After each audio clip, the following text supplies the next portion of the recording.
اسلام صرف مذہب نہیں، دین ہے، مکمل نظام زندگی ہے، اور دین اپنا غلبہ چاہتا ہے۔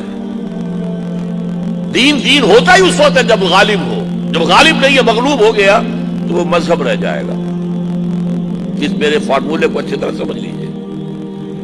انگریز آیا، دین اب انگریز کا ہو گیا، قانون اس کا ہوگا، اپنا قانون اپنے گھر میں رکھو، ہاں نمازیں پڑھو، روزے رکھو، ہمیں کوئی اعتراض نہیں۔ مذہب اسلام we are ready to recognize، دین اسلام ختم۔ دیکھیے آج یہ چیز اپنے کلائمیکس کو پہنچ گئی ہے۔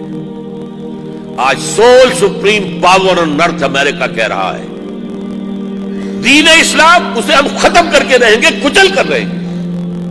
مذہب اسلام اسے ہم ایمبریس کرنے کو تیار ہیں۔ اور میں کہتا ہوں کہ جب وہ کہتا ہے کہ ہم اسلام کے دشمن نہیں ہیں تو جھوٹ نہیں کہتا، سچ کہتا۔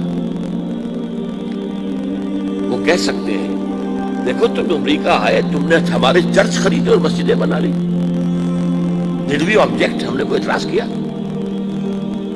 یو پرچیز سینیگوگس، یہودیوں کی عبادت گاہیں، انہوں نے مسجد بنا لیا، ہم نے کبھی روکا؟ تم نے ہزارہا افرو امریکنز کو مسلمان بنا لیا، ہم نے اعتراض کیا؟ تم نمازیں پڑھتے ہو، ہم نے روکا؟ تم نے اسلامک سینٹرز بنائے، ہم نے روکا؟ اسلام مذہب کی حیثیت سے تم روزے رکھتے ہو تو اب ایک افطاری بھی تمہیں دینے کو تیار ہے۔ وائٹ ہاؤس میں ایک افطاری دیں گے، سیلیبریٹ کریں گے تمہارا منتھ آف فاسٹنگ۔ تمہارے عید اور بقرعید پر ہم یادگاری ٹکٹ ایشو کر دیں گے، کرتے ہیں۔ تو we are not against your religion,